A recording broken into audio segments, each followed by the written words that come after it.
Hi everyone, I'm Andrew Locke. Thank you for watching another episode of Gaffer and Gear. In today's episode, we're going to talk a little bit about CRMX. So we're going to start off with the Exalux Control 1 rental kit, but that's not really enough for an episode. So after that, we're going to go through what I keep in my personal CRMX kit that I use on set, and then cover off all the other little bits and pieces of DMX hardware that I keep in my van. And in addition to that, I just want to go through the misperceptions that I had about CRMX when I got it and how it's actually going to make your life easier, just in case you're one of those gaffers who's sitting on the fence and undecided.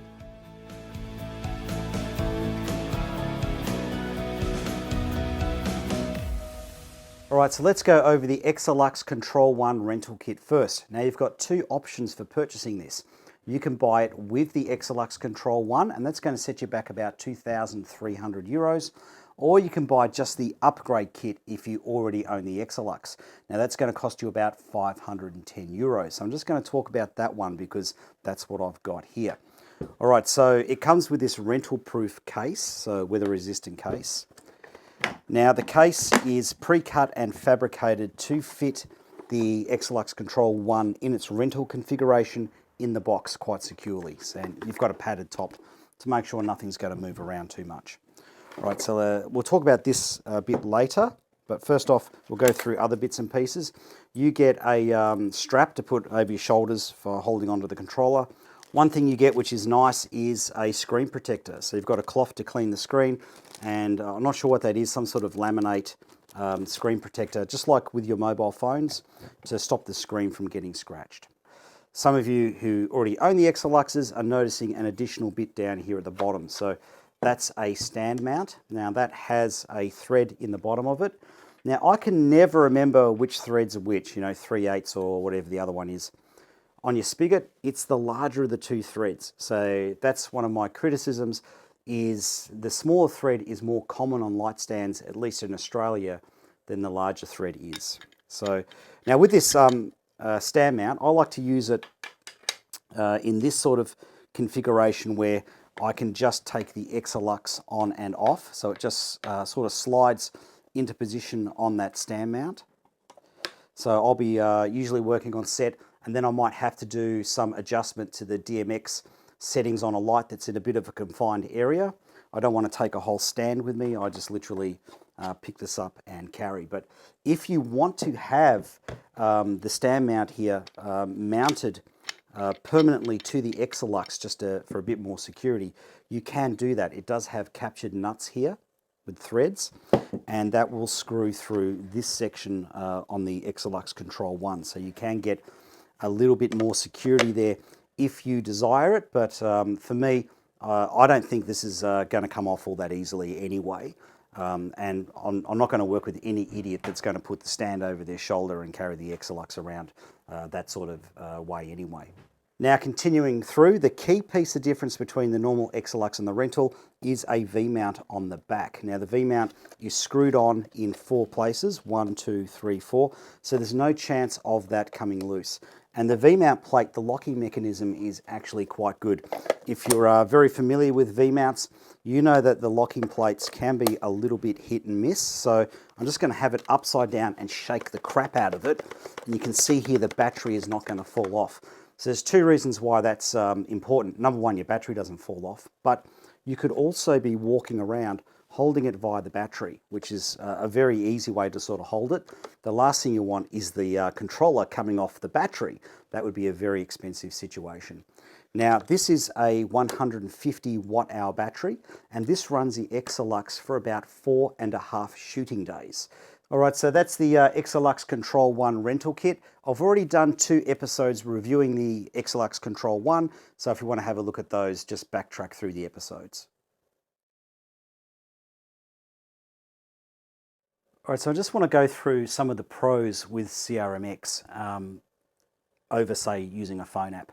So the big plus for me is with CRMX, it is constantly transmitting the signal. All right, so with a phone app, they usually only transmit a signal once you've made a change, and then it transmits it, and then it doesn't transmit after that.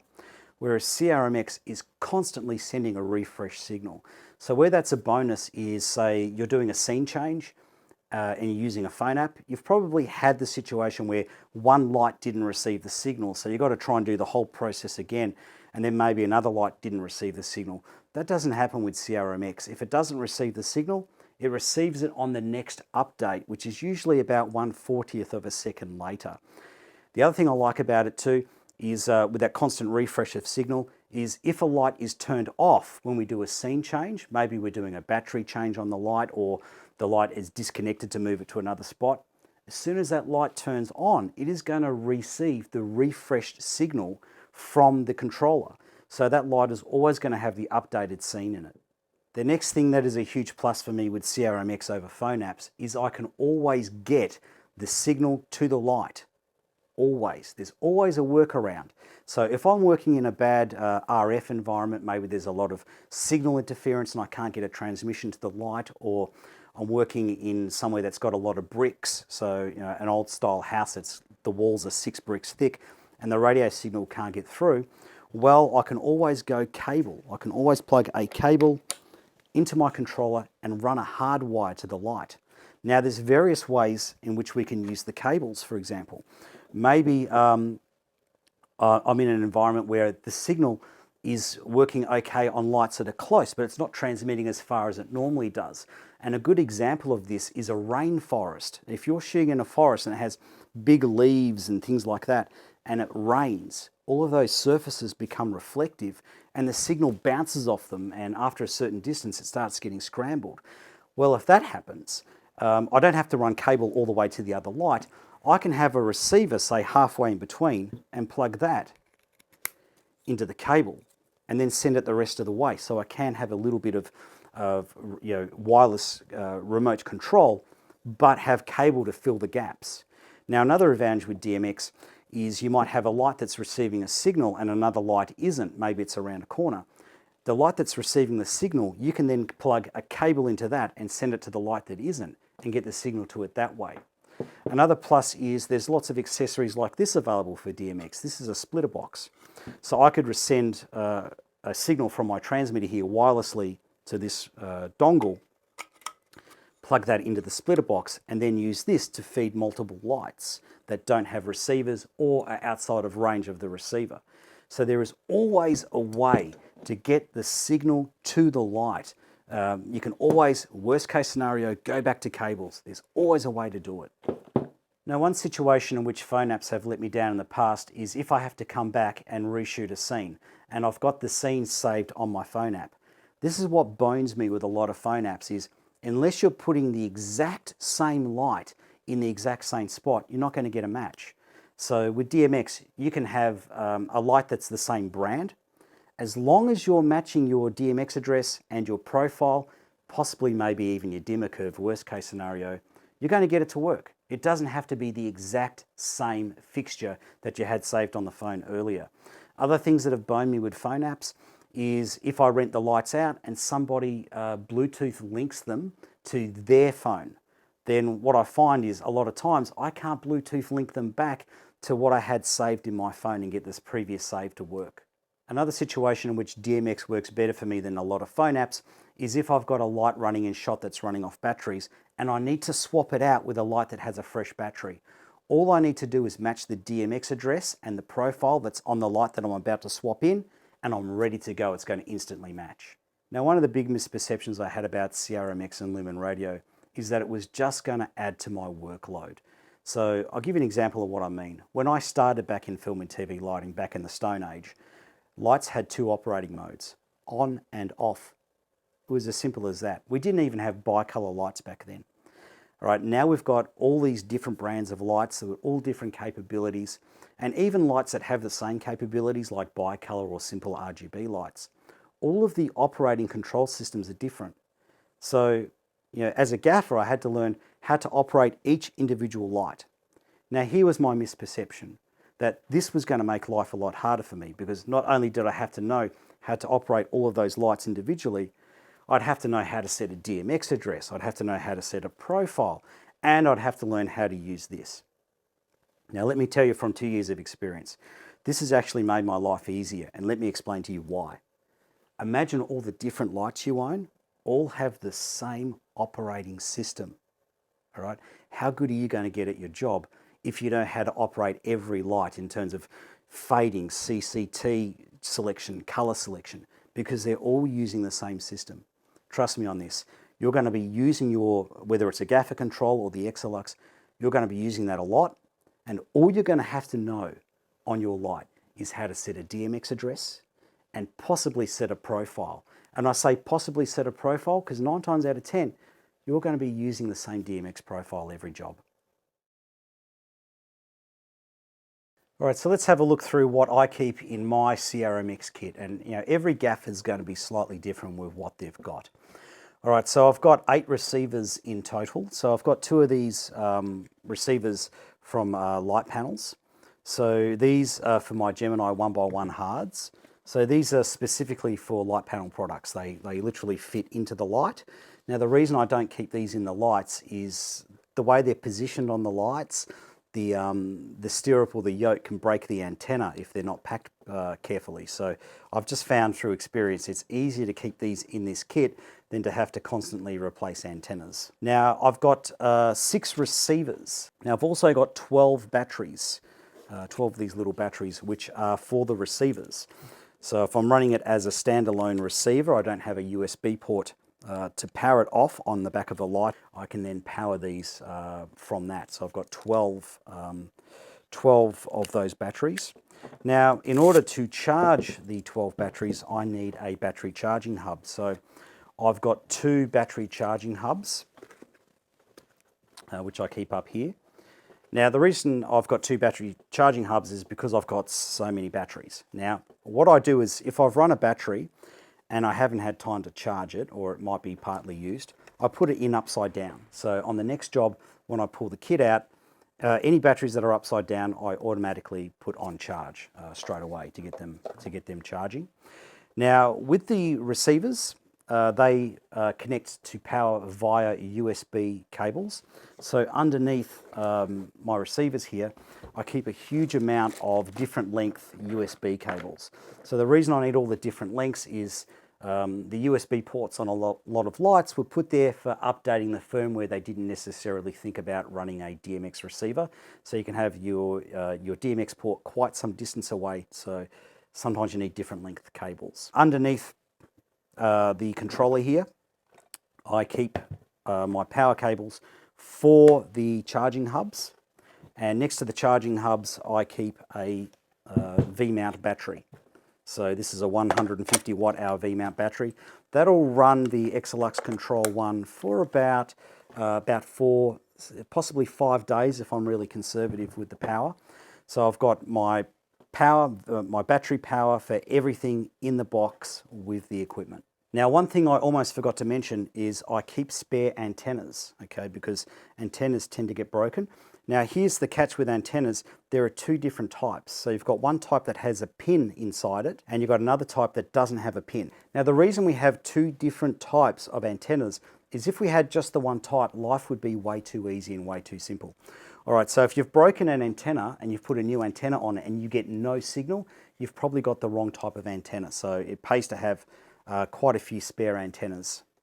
Now, the next thing I forgot, there's a little cutout in the top here, and that's to remind me that I've got stuff in the lid. So in the lid, I have these plastic bags. These were given to me by a camera assistant. I don't know if they're special plastic bags or what, but if it's raining, I then cover the Exalux with the plastic bag, and the Exalux actually works through the plastic bag. So the plastic bag is, I don't know if it's a special type of plastic bag or it's thin enough or what the story is, but the controller actually works the touchscreen through the plastic bag. So I have no idea where to get these. I got these off a camera assistant who went, trust me, this will work with your touchscreen. Now I'm just going to go through my box of DMX crap that I keep in my large van, so to show you what I have. All right, so, and I just want to point out, I'm a very small operator here. I don't have huge DMX setups, but this is what I carry anyway. So one thing you're going to want is some DMX terminators. So I keep a box of these. All right, so a DMX terminator is pretty much just a plug top with a resistor in it. All right, so what you use these for is if you've got multiple lights strung together, so you've got DMX going in and out from one light to the next, the light that's at the end of your chain, you want to put the terminator in. So what the terminator does is it stops the signal from bouncing off the last light and going all the way back down your line. Now, if that happens, you can get interference and the DMX doesn't work properly. So if you've just had DMX randomly stop working correctly, chances are that's what your issue is if you've got them strung together. Now, a lot of lights these days have automatic termination in them, but not all lights do. So these are relatively cheap to get. It is quite literally just a plug, and it has a resistor in here that absorbs the signal. So when the signal gets to the end of the line, it gets absorbed instead of bouncing back down. So you can have a look around on Google, find instructions on how to make these if you're good with a soldering iron. If not, they're really, really cheap to buy. Now, you might be wondering why I've got so many of them. Well, I just figure that they're so small and tiny that people are accidentally going to put them in their pockets, and if I've only got a couple, well, I'm going to lose them. All right, next thing I have is loads of DMX adapters, because manufacturers just like to make life challenging by having different connectors. So I've got whatever that is, whatever this thing is, whatever that connector is, I don't know what that is. I've got lots of Cat9s. This seems to be becoming very common on smaller lights, Cat9 connectors, whatever that thing is. But the most common adapter you're going to need, and to the point where I've got a bag load of them, is 3 to 5 pin DMX adapters, because a lot of cheap staging lights or DJ equipment uses 3-pin for DMX, so things like smoke machines, stuff like that. So I'll be on jobs where somebody might have some equipment that they want to run in shot, like if we're doing a scene with a DJ and they want me to control it. That's when I need the 3 to 5 pin adapters. So you can never have enough of these. I'd say you'd want at least 3 to 5 of them. Okay, next thing is DMX patch leads. So all a DMX patch lead is a very short lead. So it's about 50 to 30 centimeters, so only about that long. Now that's if I'm running, say, DMX ballasts or controllers. So I might have lights in a lighting grid and the cables coming back down to the controllers, and the controllers are next to each other. I just use small leads. That way I don't have a spaghetti junction of leads everywhere. It's very easy to follow the leads if you're trying to fault find. I also keep some 1 meter DMX leads. Now, of course, I have loads of DMX cables, 15 meter cables. I keep I think about 8 I've got in that kit there. Now, the next thing I have is a couple of these splitter boxes. So I can run a DMX signal into my splitter box, so say CRMX receiver into the splitter box, and then send 4 DMX signals out. So this is very convenient compared to, say, running a cable from light to light to light to light. I can split it out 4 ways. Now this will run off V-mount battery, so I've got a V-mount battery plate for that. So in the circumstances where I use these, and I don't use them all that often, I just find it's easier to run it off a V-mount battery, and my Lumen Radio receiver, the USB on that, I'll run that off the same V-mount battery that'll usually have a USB port, so I can run that whole configuration off battery power. And that's about all I carry.